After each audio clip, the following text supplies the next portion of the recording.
Guys. Good morning guys. Good morning. Ayan, bagong gising. Wala pang hilamos. O, diba? Madali.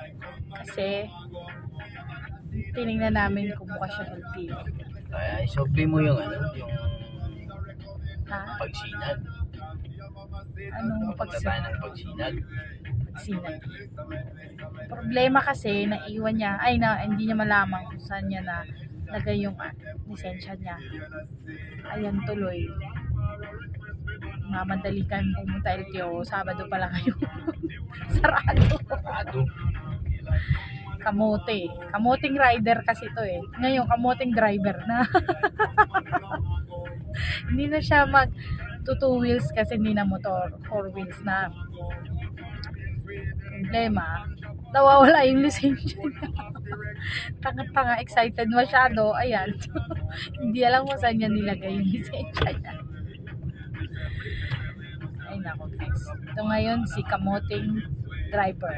Hindi na kamoting rider. Ano ba yan? Man. Ano yan? Sabado ngayon, Linggo, Lunes pa.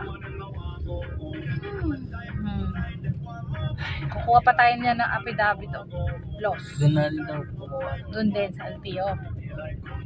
O diba? Kamote kasi siya. Kamoting rider na naging kamoting driver. Kamote pa rin.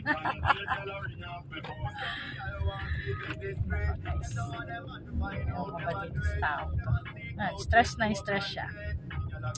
Wala pa nga kaming pagkagising namin, naalala niya, nagip niya yung bag niya. Tapos wala yung lisensya. Nahanap niya, kandarapa na. Wala nang toothbrush. Tara, punta tayo LTO. Sabado pala. Sarado. Kamote kasi. Muta-muta pa nga kami guys. Ay nako. Talaga naman. Meron kang kamoting driver. Damay ka sa kakamotehan niya. Ayun lang guys. Sige. Good morning. And mamaya na tayo ulit magtuloy ng vlog.